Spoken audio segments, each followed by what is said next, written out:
that are happening are the operators. So when the operators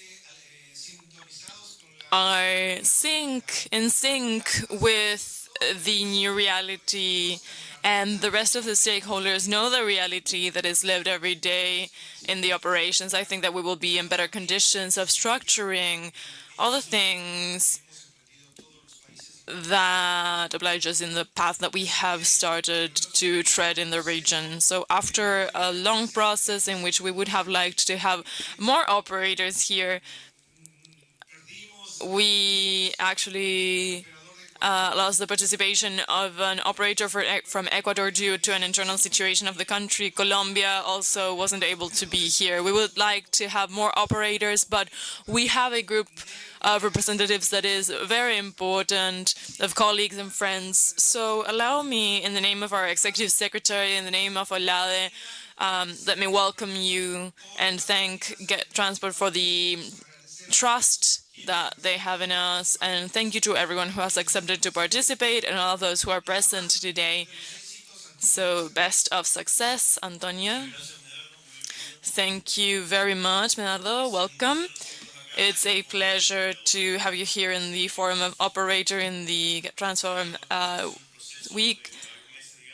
This is a process of several months where we began with the idea of having a forum to attract operators, because in general we talk about policies, but focusing on topics that are strictly regarding operators is very important. I wanted to remind you of why we are here. We are here not just because it's our job, not just because we're getting paid, but because it's part of a vision that, well, yesterday Dr. Iglesias mentioned that there started to be awareness about the impact of human beings in the environment 50 years ago when this began, and 30 years ago we began to have a notion of the impact of climate change, and today we are witnesses of that climate change. It's not history, it's not just a story now, it's something that we have evidence for. And so the energy sector can generate an impact. It's more than 70% of the emissions, and the electricity sector and heating sector is around 25% and more. So we know that it's key for climate change. In that context, the Get Transform program supports countries in Africa and Latin America to face that energy transition that is so important for this reality. And we do it with supports in 3 pillars: the pillar of energy planning, the pillar of regulation and design of markets, and the pillar of operations, how to integrate more renewables, whether it's through integration in operation or regional integration. And so it is a pleasure as well to welcome Tulio as moderator of the panel. He has more than 42 years of experience in the electrical sector in different companies and has participated in several projects in advisory in different parts of the world. So before we start, I'm going to have Juan Carlos Almedo from the National Electrical Coordination, who is going to give some context of what we're doing. So welcome again. The idea is to talk, to have space where we can talk about lessons learned and best practices and also challenges. Thank you. So Daniel is going to be at the back and will show you when there's just 2 minutes left. Okay, I will try to make an introduction of no more than 10 minutes of what are the challenges of the electricity sector in the energy transition. We know that more than 170 countries have specific commitments in terms of mitigation of climate change, among which electrical energy has a very important role. So according to the figures of the Agency of Energy, in 2022, around 22% of the energy that was consumed directly was electricity. And we expect that in 2050, this figure will be 51%, plus an 11% as an effect of the what we call renewable hydrogen. And what's happening for us as operators? I want to refer to the Uruguayan poet Mario Benedetti, who said that when we felt we had all the answers, suddenly the questions changed. And that's what happens to operators. We were able to manage different strategies with hydroelectrical centrals, and we thought that we had dominated the issue, but suddenly it changed. Nowadays, we face a paradigm in electricity, and we're talking about the 5Ds and the 2Cs, so decarbonization, to take the fossil fuels out of the network, digitalization, and incorporating digital technologies in order to manage this change. The decentralization is more and more important, and what we call democratization. The consumer is an active agent of the market, either because there is a response demand or because there is self-generation. And so in the Chilean case, nowadays we have around 600 market agents. In the future, we will have millions of agents. And also a growing demand is that this means electrifying the demand. Electricity is the most versatile use of energy. And also the Cs, so cybersecurity, since we are digitalizing cybersecurity starts to have an important role to guarantee the continuation of the supply of electricity. We saw in 2015 and 2016 that there were attacks in Ukraine to go against the electricity grid. They were quite successful, and they affected hundreds of thousands of users. And also climate change. Climate change means lots of challenges, and we have radical changes in the network design. The current grid, we have some different businesses, lots of relevance of fossil fuels, and we are going to a decentralized scenario. So we are going to have intelligent networks and grids that are based on investors. So we will have a scenario in the future of millions of agents, a grid that was recently centralized and had a hierarchy, and we're going to go to a decentralized type of grid. So there will be many substations, and we will have to manage all of this. And when we talk about data, we talk about gigabytes nowadays, and we're going to start to talk about jottabytes. So we're going to have to talk about sustainability.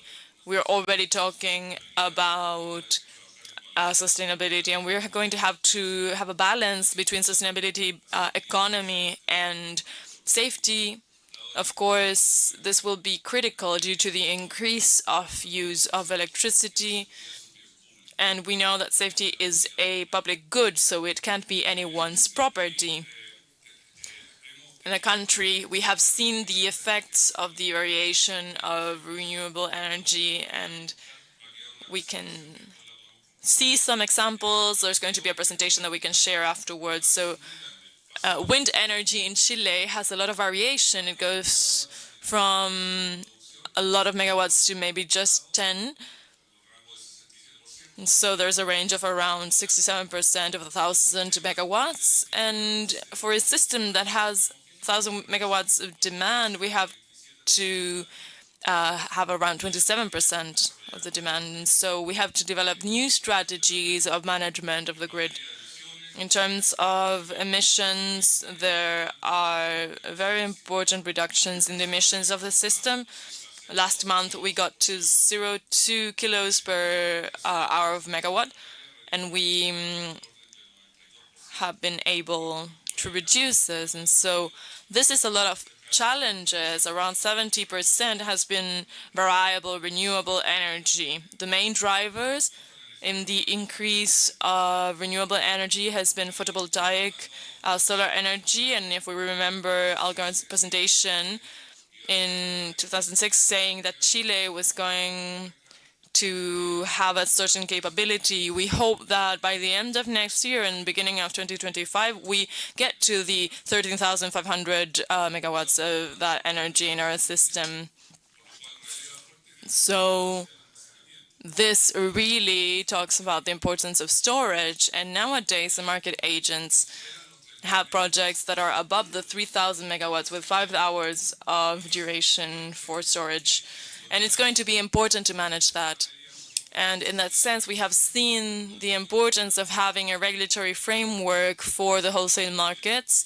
Recently, we had a international bid in order to have a new proposal for this wholesale market that we hope we can finish by the end of December, beginning of January, where we are proposing to move towards an offer market, a supply market, and trying to maintain the regulation per capacity.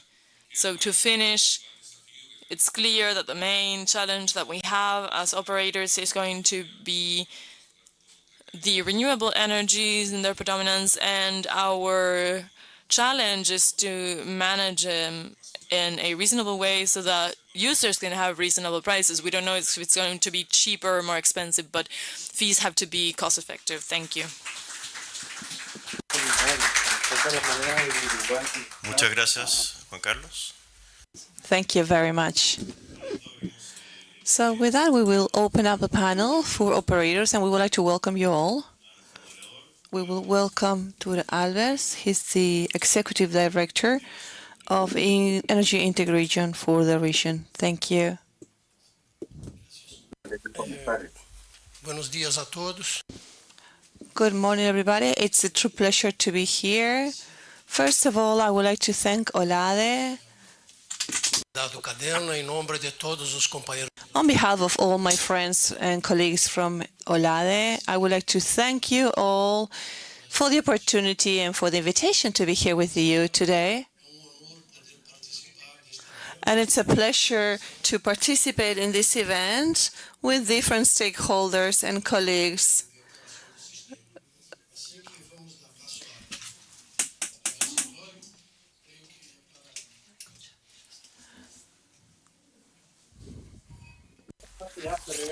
Sentar aqui, vou invitar os. So we would like to invite other panelists in this conversation. First of all, we're going to invite Silvia Alvarado from Córdoba. She's the president of the major supplier in Guatemala. Please be welcome, Silvia. She has a bachelorship in chemistry with a master in renewable resources, and she was the director of this regulatory body from 2012 until 2017. We would like to also invite Ruben Shaer. Please be welcome, Ruben. Ruben is the technical and national freight dispatch manager of the ME Uruguay. He's an electrician engineer. He got his degree back in 1999 from Udelar University, and he has a magister title in electrical engineering. So we would also like to invite Sebastian. Sebastian Boneto, de Camesa. Sebastian de Camesa, please be welcome. Sebastian é licenciado em Economia. Ministry of Economy with over 15 years of experience in the electrical sector. Previously, he also worked as a sub-manager of energy in Argentina at ARSA. And he was also the manager of other companies. Don't worry about the names. It is difficult to read. Thank you.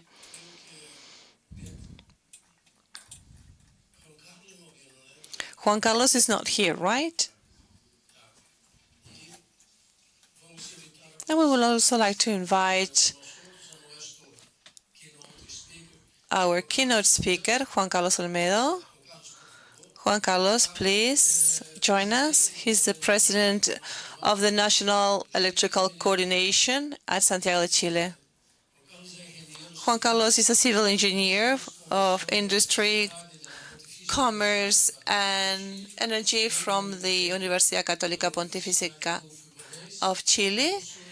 And he also has a certification of management from Darden School of Business at Virginia United States. He has over 30 years of experience in energy markets, and since 2018, he has been the president of the board of the National Electric Coordination at Chile. So, having presented all our panelists, we're going to then start to introduce a brief conversation based to what Juan Carlos presented and based on the topics that we are going to be discussing. To start with, I would like to make some comments. Each country in Latin America works in an independent way in the energy transition and their projects of extension and generation and transmission. And in most of the cases, right from the planning, we also have colleagues joining from COES. Thank you. So let's present César Butron. He's connected via video conference. César Butron is the president of the board of COES Peru. He's a mechanical engineer from the University of Engineering at Peru, and he has a working experience of over 35 years in this electrical sector. Please be welcome. Can you hear us? Yes, I can hear you. Thank you.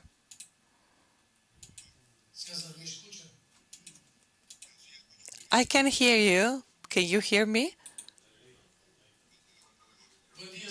Good morning, César.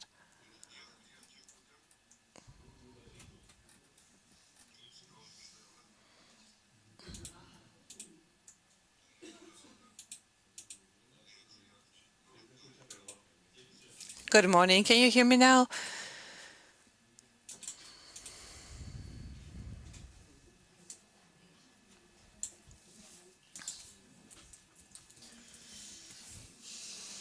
Shall we continue?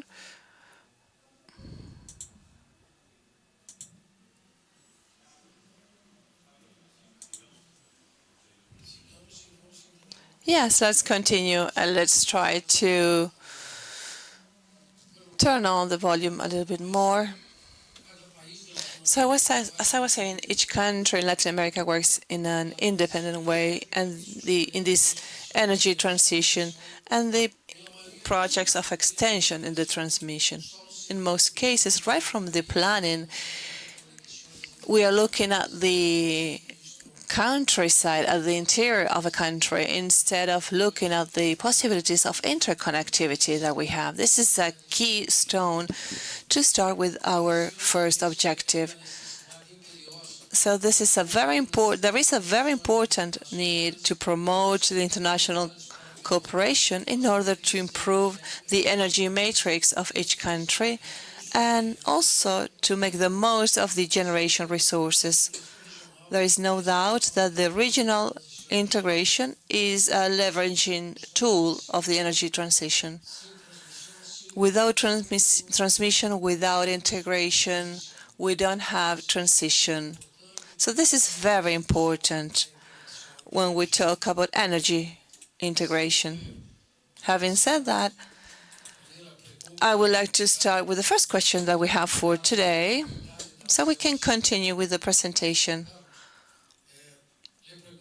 I would like to ask Juan Carlos, taking into account the energy transition that takes a big increase of the renewable energies that are non-conventional, and taking into account that the energy integration is key to guarantee the involvement and the increase of these renewable sources to complement the regional resources, and taking into account the different bilateral studies from the academia, ECLAC, OLADI, IDB, among other stakeholders.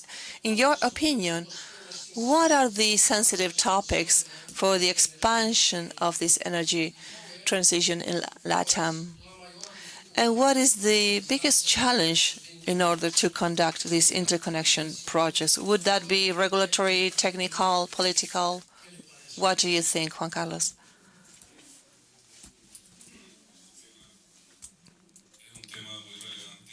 This is a very important topic. There is an initiative that is called JACO, the in the global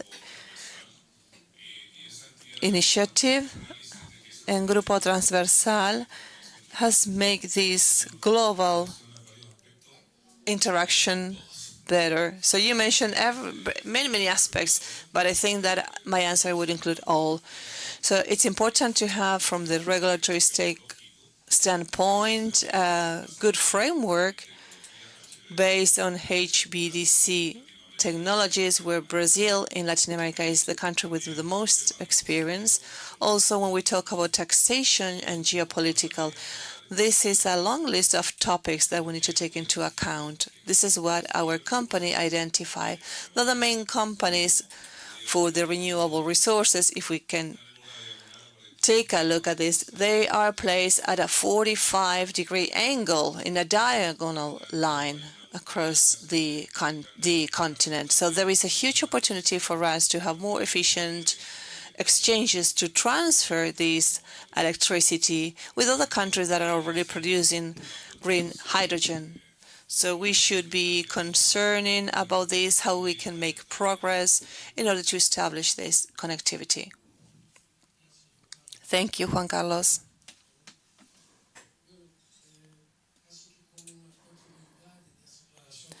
Thank you. Taking into account your comment, I would like to extend the question to Mrs. Silvia.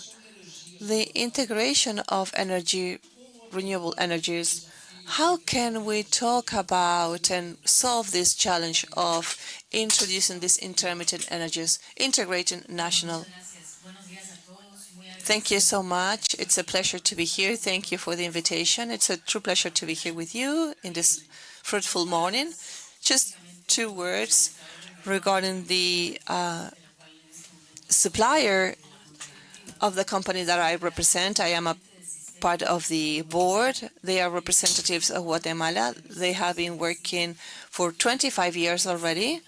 And I think that it's very important to share with you that over these 25 years, we have acquired a very relevant experience in order to grant stability and growth to the national electrical market. As an independent operator in our market, we are responsible for settling the transactions of the whole market in our interconnected national system, which are about $1,700 million per year. And in this sense, part of the important practices that we take into account have to do with liquidity of the market and transparency, and for the Asians to trust. Guatemala has benefited itself of private investments, and this has to do with the role that the administrator plays. Regarding renewable energy sources, I would say that, as Juan Carlos said at the beginning of this forum, for all of us, this is our daily job. This is what we aspire, and this is the biggest challenge. Guatemala has diversified its matrix, its mix. We have a lot of hydraulic participation, but in 2012, I had the pleasure to be part of the regulatory body back then, where we have the first calls to have solar panels and wind energy, and this was really the driver that we need in order to adapt our normative to start working with this effort in adjusting this to this new reality. So I think that this has been a very positive situation, and right now we are looking for a bigger participation in the renewables with an important mechanism in Guatemala. This has been the open calls, the open bids, through which we were able to capture a lot of private investments. And we are hoping that solar are going to increase their participation. We are revising our legislation. This is done in a very participative manner because we have around 1,500 participants in the electrical market. We have a market that is not regulated, quite dynamic, so that means that this whole process is very open and transparent without touching the juridical certainty, so that's key to have investments and to continue to have the market growing. And from the side of the operator, we are, of course, adjusting the regulations and seeing how to incorporate a more dynamic reservoir market that allows for these sources that are intermittent to continue growing and not be hindered or blocked. Quite the contrary, the objective is to have more participation of solar and wind energy. At this time, we don't have that much penetration, but our ambition is for that penetration to continue to grow. Thank you very much, Silvia, and I would like to apologize because with Silvia's speech, I remembered that I forgot that we agreed that first we would have a presentation of each country, a summary, and I just didn't do that part. So I now remembered that point with this summary about Guatemala. So let's move on to this item of the agenda so that each country can talk 3 or 4 minutes about the situation in their country. To begin, let's see if we solve the issue of communication. Cesar, can you tell us a bit about the situation in Peru? Of course, yes. Can you hear me now? Okay. Good morning, everyone. Thank you for the invitation. Sorry, there is a bit of echo.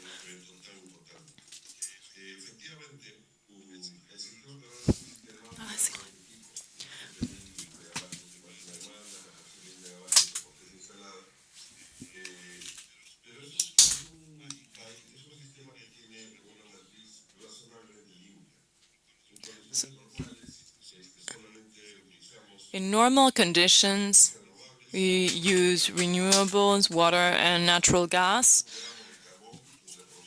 So there is no carbon. And also in some cases of emergency of droughts. So this allows us to have less pressure. And with that matrix,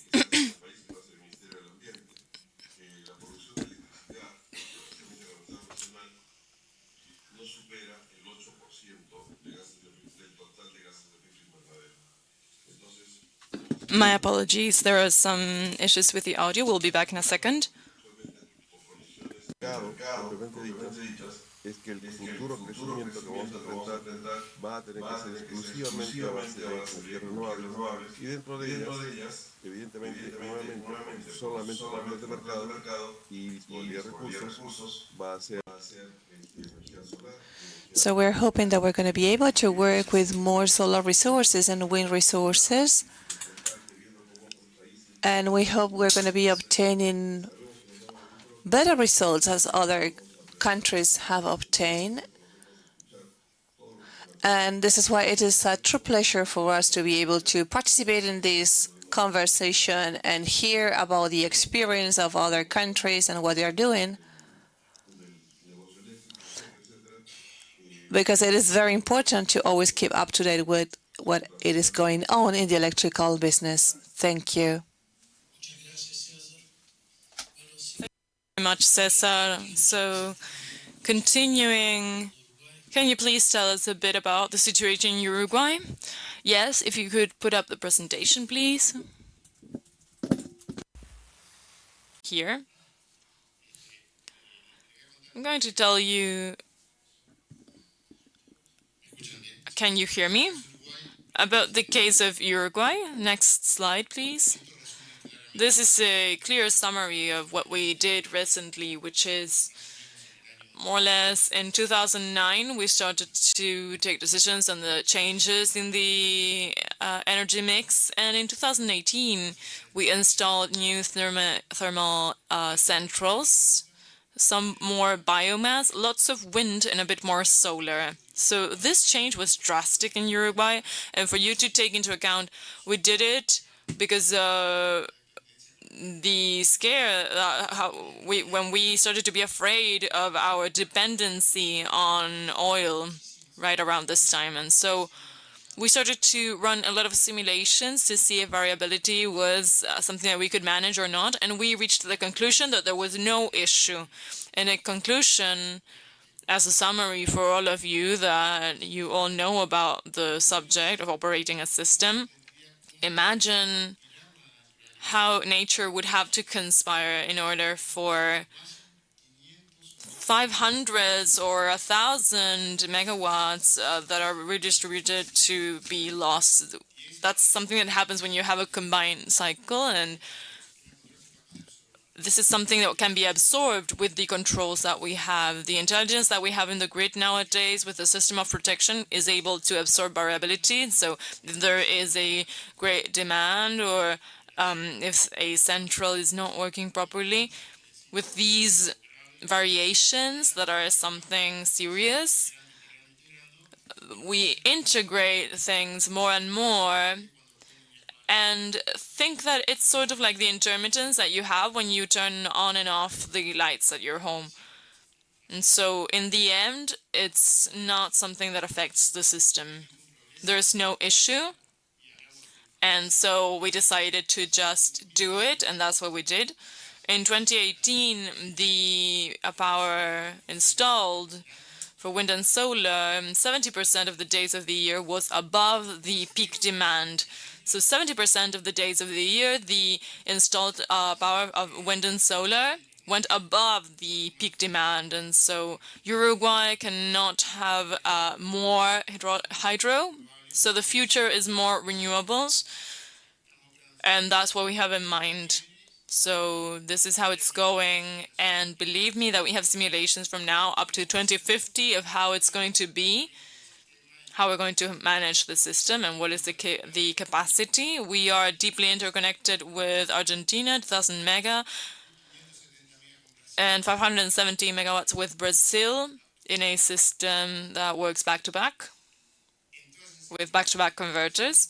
And so in all those simulations that we did, we made sure that Uruguay was able to handle all the variability that we were going to incorporate, and we were able to handle it perfectly. So next slide.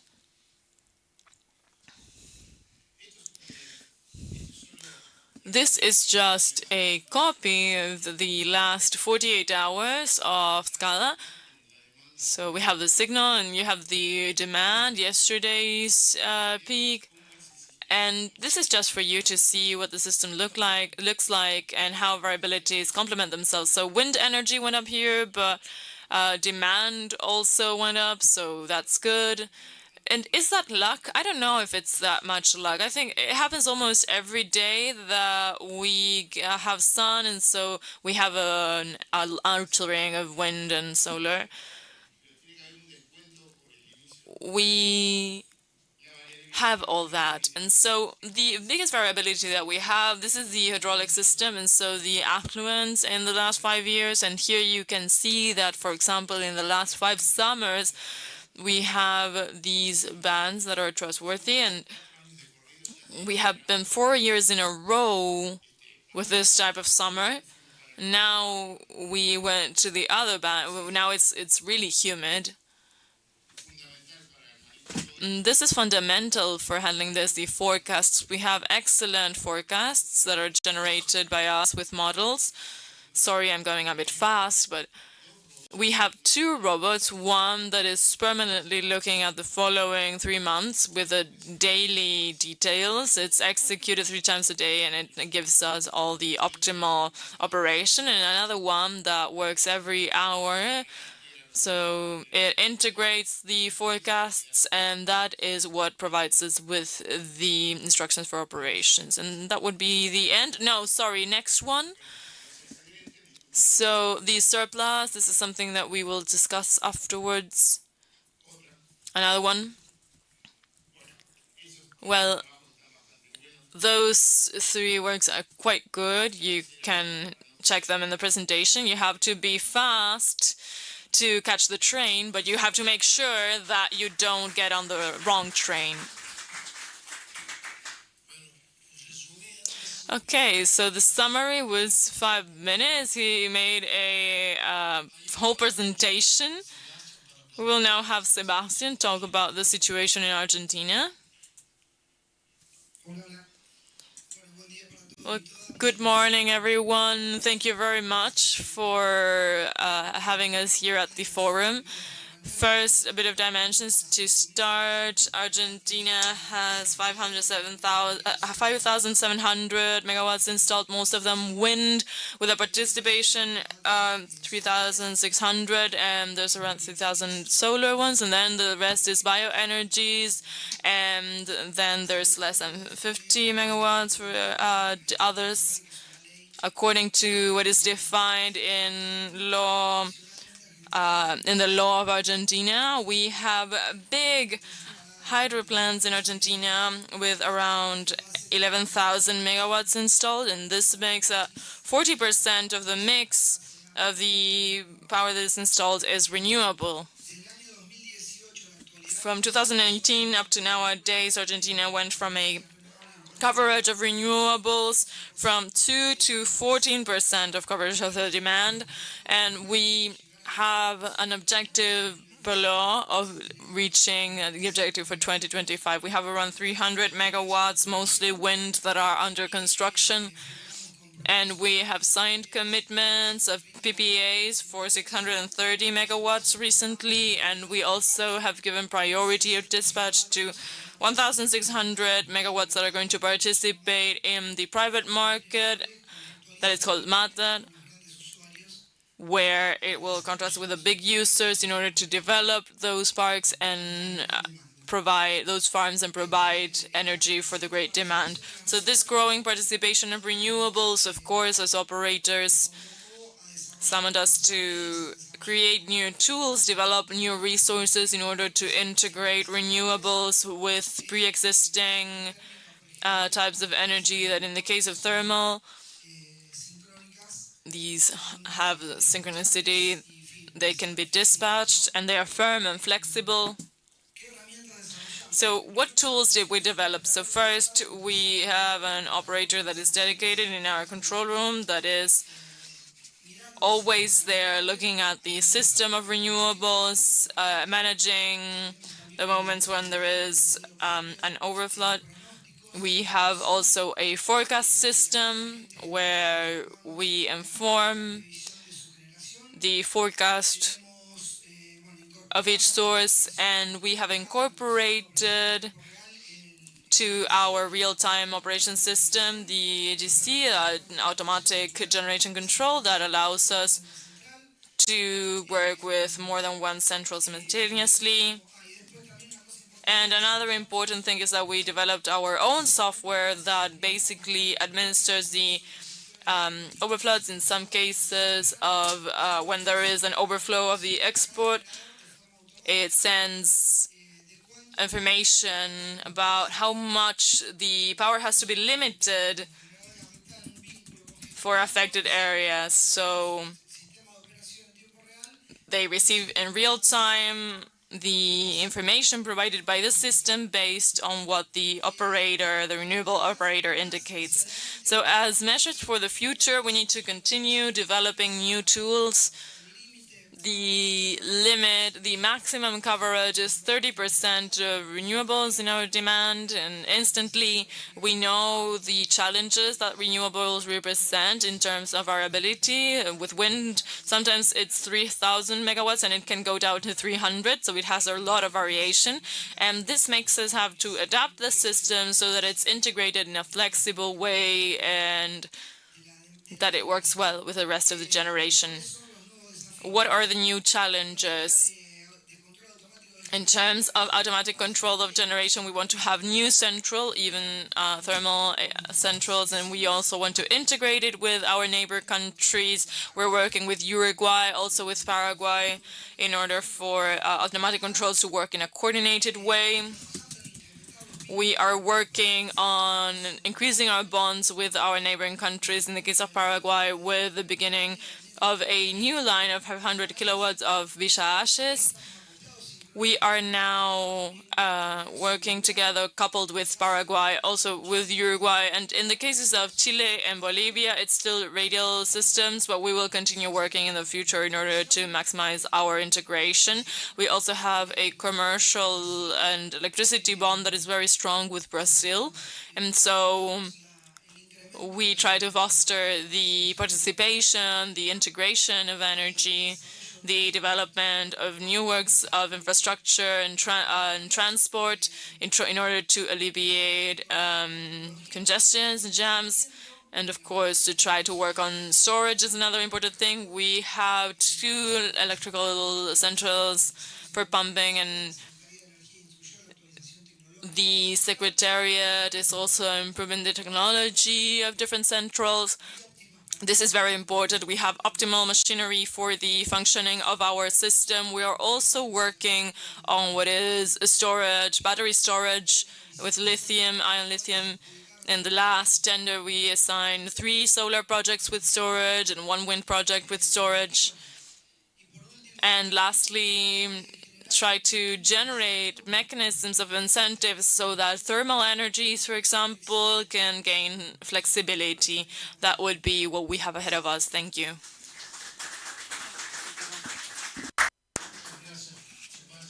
Thank you so much. It's been very interesting. Would you like to present or introduce any other thing? I just ask you and you answer directly, but would you like to add anything else? Thank you. I would like to take this opportunity to very briefly tell you, for those who are not familiar with electrical markets in Guatemala, I would like to mention that the market has grown a lot. We have tripled the installed capacity.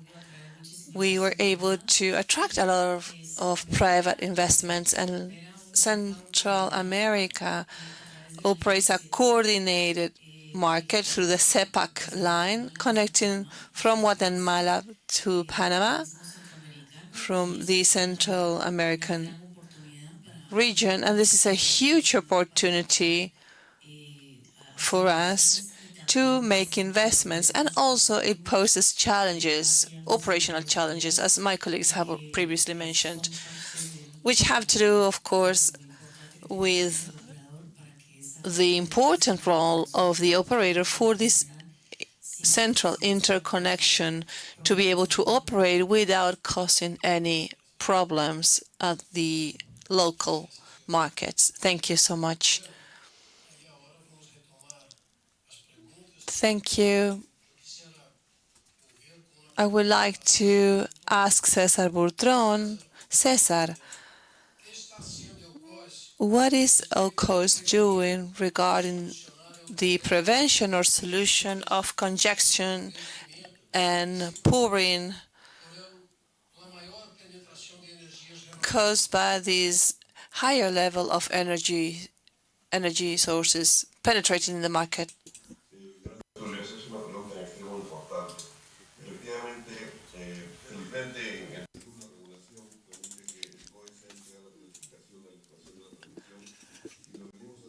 We have been working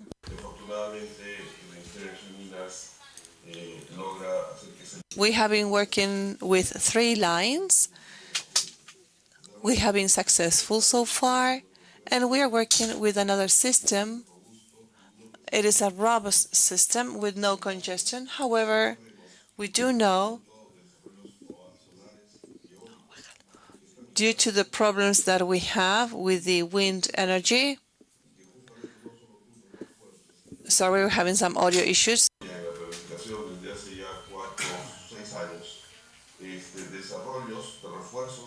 So we are trying to reinforce what we already have established, and we hope that we're going to be able to see better results at the end of next quarter. We're working in creating more generation, and the idea is to check whether with these reinforcements that we have in place throughout time, we're going to be able to meet the goals that we have established, or whether we need to readjust this matrix. We hope we have all indications telling us that we're going to be able to meet our objectives.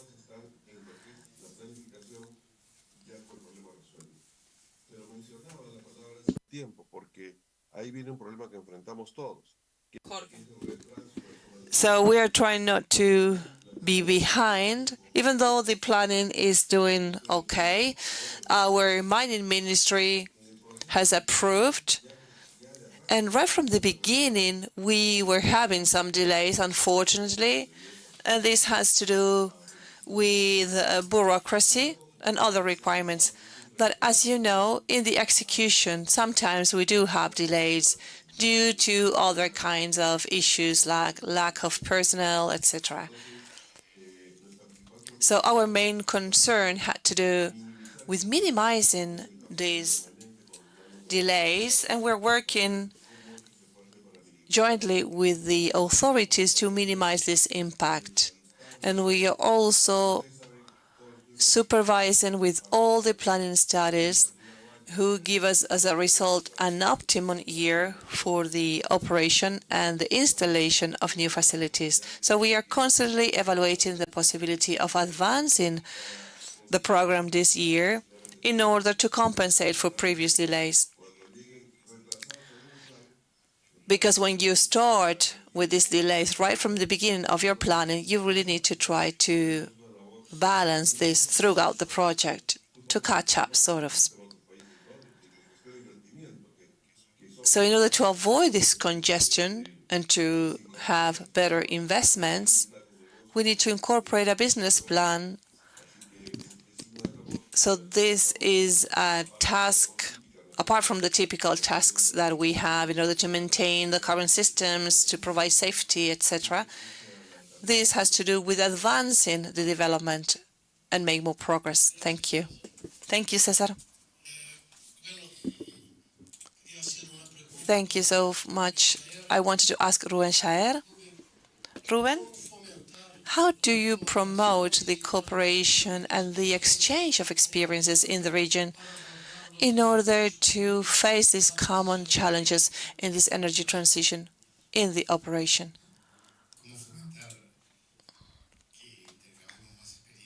Exchange more experiences with meetings as this one. This is a good starting point. And I also think that at the regional operations level, to foster, maybe it's a bit silly, but to foster academic works, presentations, creation of models, to have a forecast, as you mentioned, and the organization of a comparison with the capacity of forecasting that each one of the models have. A problem that I have is to maintain good technicians. This is an issue.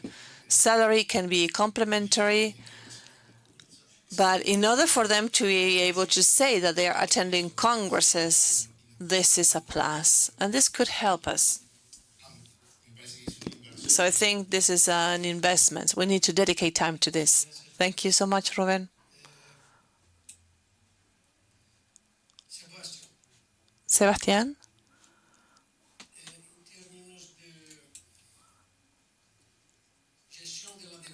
In terms of management and of demand, how can you promote the demand for the end users, including the implementation of the management of these demands? How can we have AI complementing these intelligent meters, complementing what we have? Can you give us a summarized overview?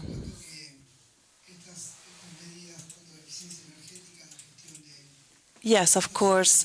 All these measures that you mentioned are complementary and very important in order to have a reasonable use of energy. There are many things that are working. First of all is having updated technology, intelligent meters, and everything that the artificial intelligence is doing to help us, and also having a proper tariff system reflecting the costs of production, the costs of placing the offer on the side of the demand. This is very important as well. So when you have a peak demand that had to do with 25,105 megawatts, when you have these demand peaks, the marginal costs go to the sky. So it's very important for the use to be rational and efficient, to have the right tariff management to reflect the costs, as I said. Thank you so much. It is very important what you mentioned when we're talking about the management of the demand, because right now the integration of operator and client can be total, and the management of demand does not necessarily mean to reduce the consumption. But of course, we need to be able to face these higher demands. For example, when we have e-cars loading their batteries at night, so we need to offer a different tariff. Carlos, since I didn't ask you, I don't want you to get bored. How can an interconnected system operate facing this new increase of renewables to keep resilience and inertia? Ese es el desafío. This is the challenge that we face. We already envisioned this. As this service is being withdrawn, this geothermal energy, we need to start developing new strategies to maintain what we have. Talking about these interconnections from the technological standpoint, we need to incorporate the HVDC back-to-back technologies to control flows and to surveil perturbations that may happen here and there, which happen actually, and making the most of these exchanges when we have any problem. Also, it is important to have good tools for forecasting, storaging. Even though these forecast tools have a 15% error, we need to improve this to have proper management of these tools. And something that we are witnessing in Chile is the distributed generation. We have a distribution of 1,500 megawatts. This represents a 50% of the demand. And we estimate that by the end of the year, we will be reaching 2,500 megawatts, basically solar. So 25 of the demand will be covered with this. So if we need to cover this, we need to be able to transfer from gigabytes to yottabytes. So this is a quantic jump. And in order to manage this, we need to have the proper tools like the artificial intelligence. What you say, the technology of HVDC, this is the way that we have for a fluctuation of frequency not to be translated or trespassed from one country to another, creating bigger problems. Basically, the integration, it is important because given the situation in Latin America with the effect of El Niño, with a very hard drought in the whole northern area, Ecuador, Peru, in the northern area of Peru, Colombia, the Amazon, and Brazil, and then the excess of water in the southern corner, Argentina, Uruguay, and Chile, with a huge rainfall, diverting and pouring this energy from these countries, Brazil, Argentina, and Chile, and Ecuador, and during this rationalization. It is something that we cannot believe, that within a continent we are not able to meet these problems, to cooperate and to help our brothers and sisters. Silvia, in terms of flexibility and storage, What are the strategies in order to provide flexibility in electricity systems, and how are storage technologies incorporated, such as batteries, pumping stations, or what do you think about your country in this sense? Thank you. Yes, it's very relevant. We are convinced that if we don't have juridical certainty and for investments, for storage, it's very difficult for investors to want to invest in the markets, especially the small ones like ours, if it's not clear how they're going to recover those investments. And so in Guatemala, we have the task of developing new regulations and adjusting the current regulations in order for it to be very clear the way in which we're going to act and how storage is going to be compensated economically in a regulation. The process is that the operator creates the regulation and subjects it to the regulator for its approval. And since 4 months ago, at that time we began with the first one, and it's going to give life to the first hybrid generator. And so solar and hydro, and they're going to be compensated in this way. We have to see how they're going to be operated. And so we are complementing that at the time with all the hydraulic part. This is very important because what we saw in the tenders, I wanted to mention that even though it's not the role of the operator in many of our systems, the design of the tenders does have a lot to do with attracting investments that provide new options to the market for storage and more flexibility. So I think that it's an effort that has to be very well coordinated between the operators and the regulators of each market in order to try to find how to provide that juridical certainty for the investments and for them not to be restricted to just providing an auxiliary service such as certain reservoirs. It would be good for them to be investments for other types of services that storage can provide, as we all here know. But if that is not clear in the regulations, how it's going to be compensated, the responsibility of fulfilling a demand contract ends up being for the distributors. They have that responsibility, and they end up hiring power in order to be able to meet the demand. Yes, and in Guatemala, we had a small tender 4 months ago in August. We were surprised by the level of competition of the offers of solar. We had a solar offer of $20 per megawatt for a very small market like ours, for a project of 50 megas. And so for me, this sort of altered the paradigm because we thought that this type of thing would only happen in very big markets. And I think that that is good news, but it's also pressure for the operators because there's going to be lots of solar projects. Yes, and it's important because a cost of $20 per megawatt hour was unthinkable some years ago.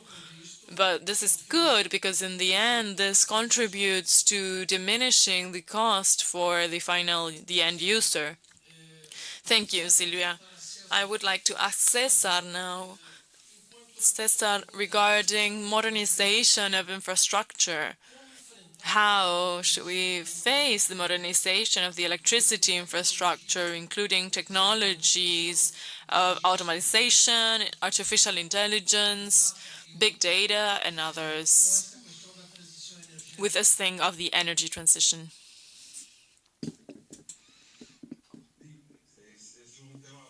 This is quite a complex topic.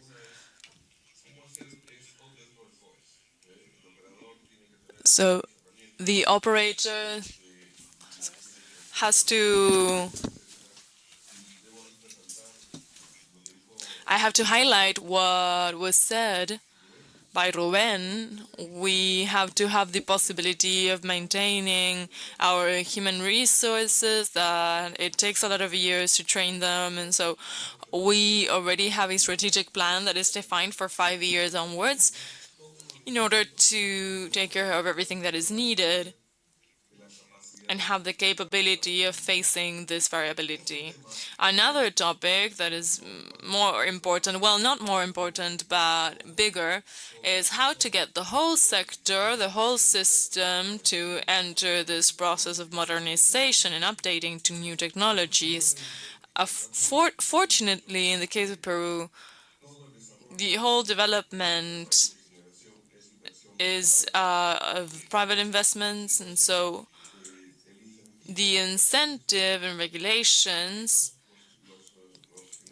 is that they have to have competition in the market, and so they have to have the best tools to be more competitive. And so there is an incentive for each company, each operator of generation or transmission or distribution to develop their own processes of modernization integrated in this system of using big data, using artificial intelligence, etc. And there are developments by the companies because they're all competing against each other. We have some issues to solve yet. There are several initiatives of digitalization in general, but fortunately, again, the regulatory design allows companies or makes companies have to approach these topics at the speed that is needed. Thank you, Cesar. I would like to now move on to a new dynamic. I'm going to ask a question, and anyone can answer, or more than one person can answer the same question. So before, I would like to make a comment, because we always say that without transmission, there is no transition. But I would like to say that without grids, there is no transition, because we have to think about the internal grids of the country, the distribution. It's necessary to transport energy up to consumption. So we find more and more difficulties for executing projects of generation and transmission due to environmental and social issues. And so my question is, what should be the main actions in order to facilitate the development of these projects, these new transmission and generation projects? I'll start. Yes, it's very true that congestion, saturation of the capacity of transmission generates or stops the impulse of development and incorporating more renewables. It happens in our country. So we are taking sort of some actions to work with this. We have a resolution that is called Matter 360 for the resolution number, which is Resolution 360, which flexibilizes the access to priority of dispatch of the generators. We have a dispatch with a percentage, with a specific percentage, and in the regulations, this allows that with a clear rule and with knowledge, you have access, knowing that we're going to have a dumping that is less than 8% a year.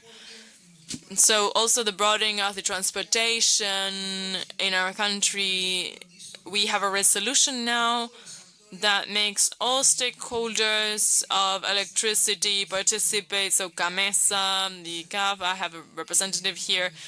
So the Federal Councils of Electricities, of Energy, so all the stakeholders involved in transmission of electricity have given their opinion, and there is a prioritization of works. Argentina is a very large country, and so what we did was prioritize the works with a technical and economic vision, and the Secretariat launched a roadmap to see what are the works that should be developed and that are prioritized. We are now changing governments in our country, but the next government, whatever it is going to have as a priority a roadmap for strategic investments. So I think that that is a very important first step. And of course, afterwards, we will have to manage the financing, but that will be on the basis of a technical, economical opinion and a master plan of a roadmap that is going to say what are the priorities, and this will sort of pave the way for the expansion of the transportation system. Thank you very much, Sebastian. Anyone else wants to say something? As you say, I think that we have the solutions technically. We know what we have to build. We have an idea of how to change the paradigm, how to operate.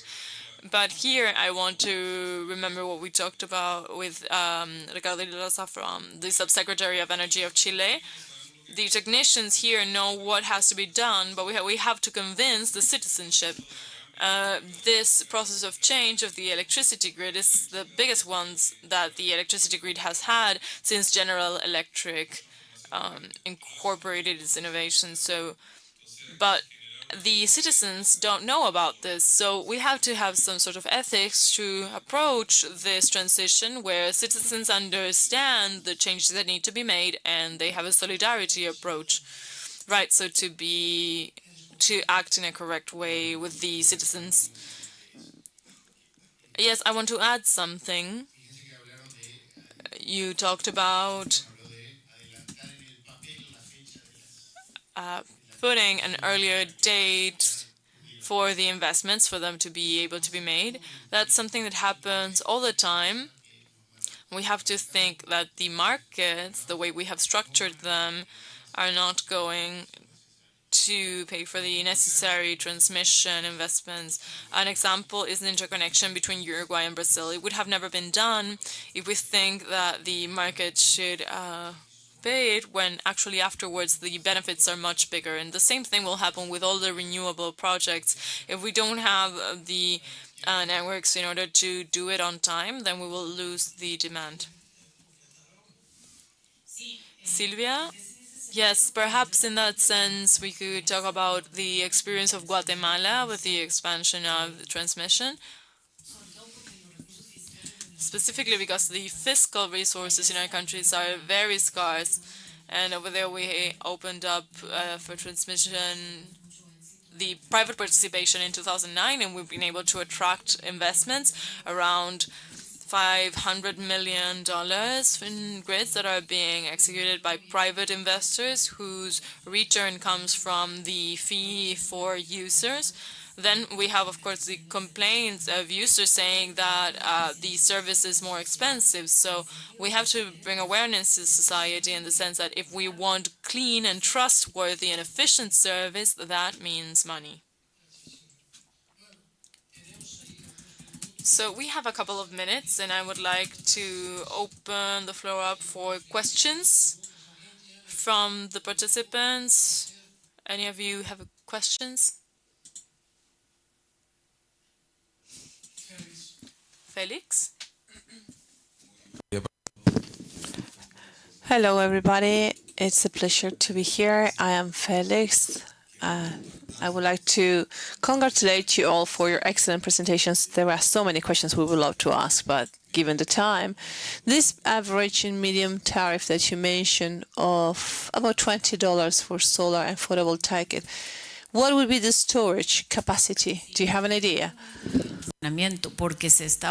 Yes, dear, the project does not include storage because we're based on a type of project and contract that we have in a country that is called General Energy. The only project that was presented, including storage, before having the regulation approved or passed, it was a different one because at our country, our central had a associated storage of 50 megas, but the price was higher, and it was not part of the call. So the design of the call is very important, because if you talk exclusively about price, projects that include storage will have a very complicated time. It is a completely different product. We have to compensate it. We have to, of course, guarantee that we have clean energy. And I think that it is an important concept to tell people. It may seem costly, but since this is complementary to the rest of the mix, at the end of the day, when you do your math, when you check what you're saving in the generation of fuels, it is always most economic option. But we have to sell this concept to our people. Yes, as she said, storage has a differential cost. Yes, Feli is waving his hand.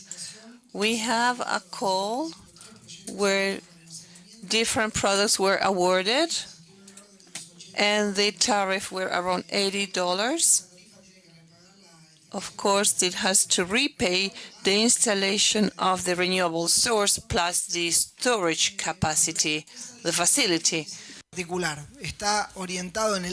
But this was done in the northwestern area of our country, in places where we have right now engines, diesel engines, that are working in bringing the tension up. So they are installed there to replace this thermal equipment that has a generation cost like the gas oil one that is much more expensive.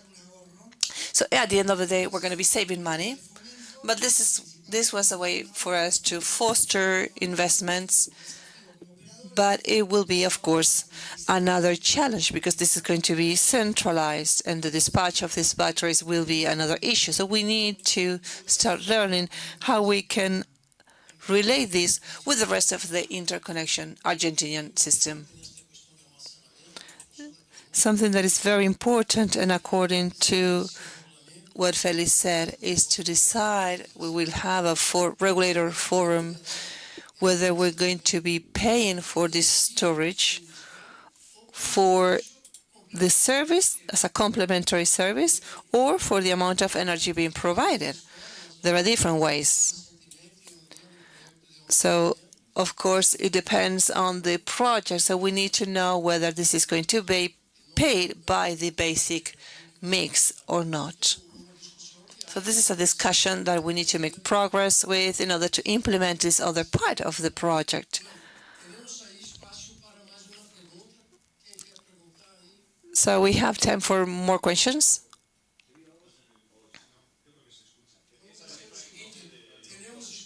Let's do the following.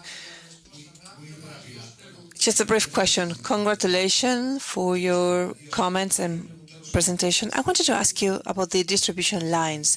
You talk about the difficulty of executing these networks. Do you think that this is going to come from more digitization to make the most of them? Do you think that this is going to come via regulations? What would be the solution? Who can answer? Santiago de Chile has the biggest electric buses fleet in Latin America, and we are facing some difficulties when we talk about feeders for the tendering of new installations, because some municipalities are passing by communities. So it is a challenge for us to see how we're going to be extending this in order to rebalance our distribution system, to separate commercialization from the management of networks. So as we separate this and we focus on the management, we can develop further public policies in order to implement better distribution systems. We trust that will be the way. Yes, and just to complement to what my colleague is saying, in order to respond to this transition, the increase of the distribution lines is very important. Yes, and I insist, the role of the regulatory bodies is crucial, because if they don't walk hand in hand with us, we won't be able to advance much, because at the end of the day, these are public policies. Thank you. Marcelo, your question, and we will ask Cesar to answer, because he is far away in Peru, but let's try to invite him, bring him closer.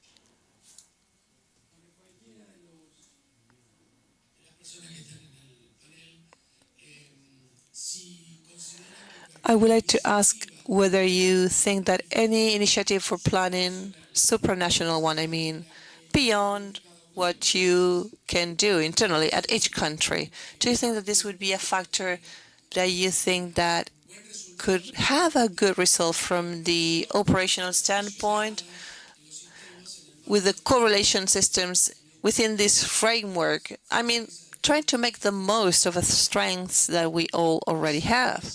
How can we benefit from it? Yes, we need to have a regional planning that goes beyond the national planning. Yes, of course, a regional planning would enable optimizations that would be huge for us. So this is something that has to happen. This has to happen. However, it is our opinion that, of course, this is going to take a lot of time, but this is the end of a road for this initial project. It won't happen mid-term. It will happen long-term.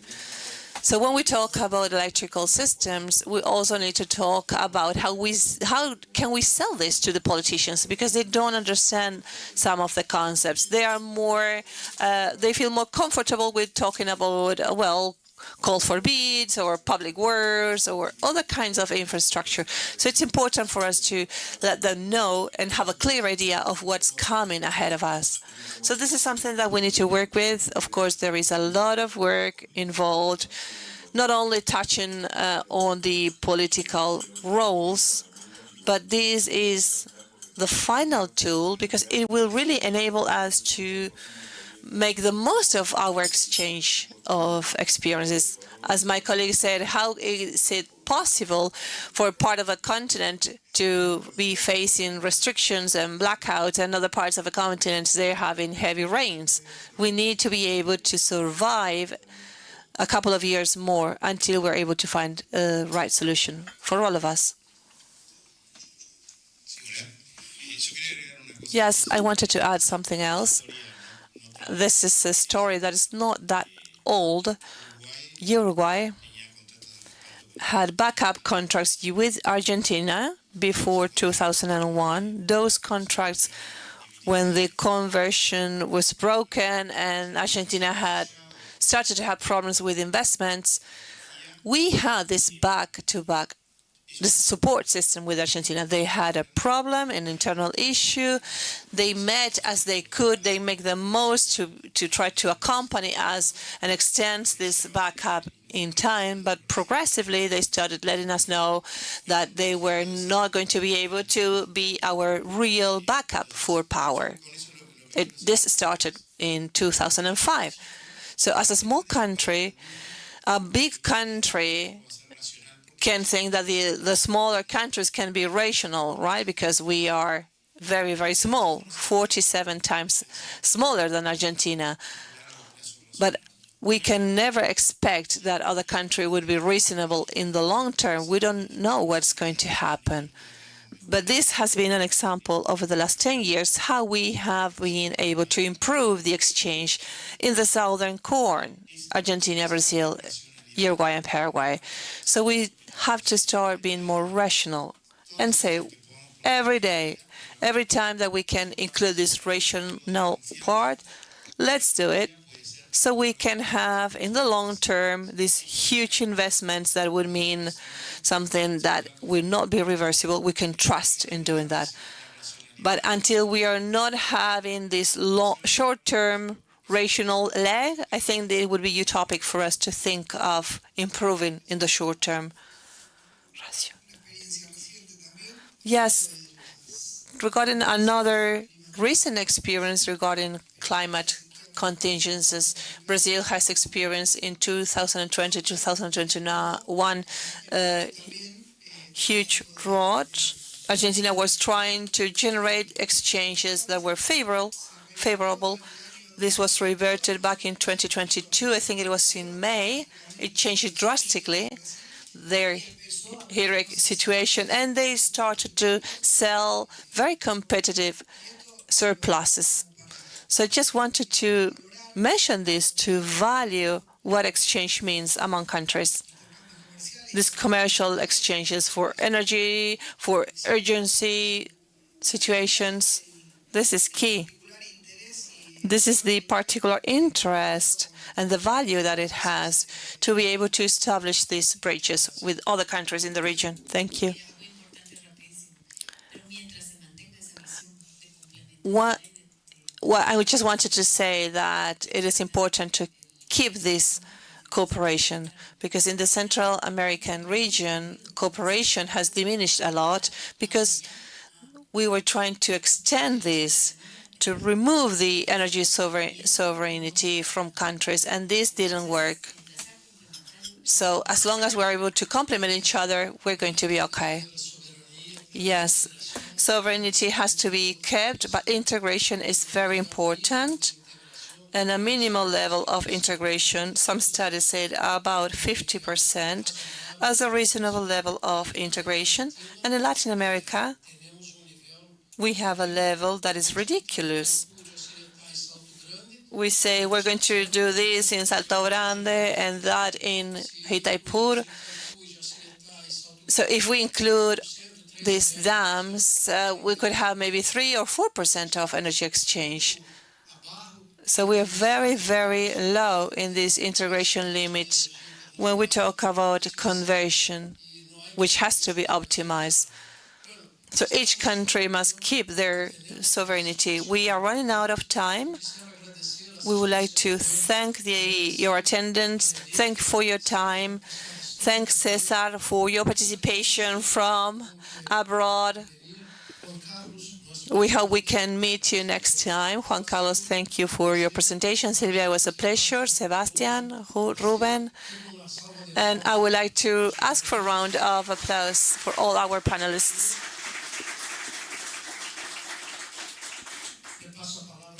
And I will give the floor to Antonio so we can close this session. Would you like to say anything else?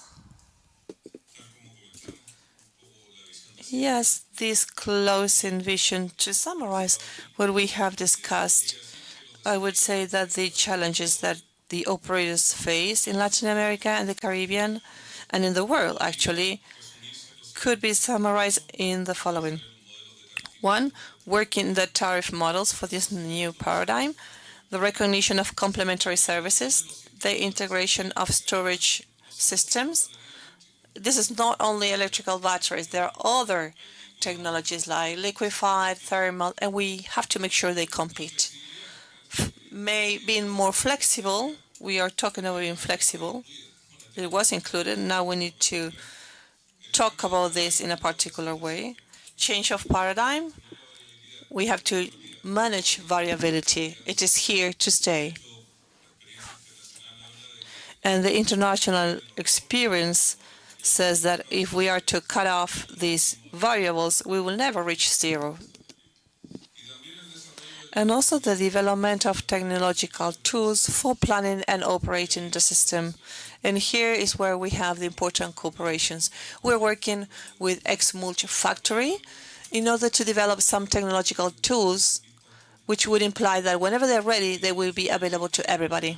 And finally, what we were talking about, this has to do with we're talking about financial sustainability in our sector. So we're able to pay what investors are hoping for. We need to guarantee that investments. Thank you so much.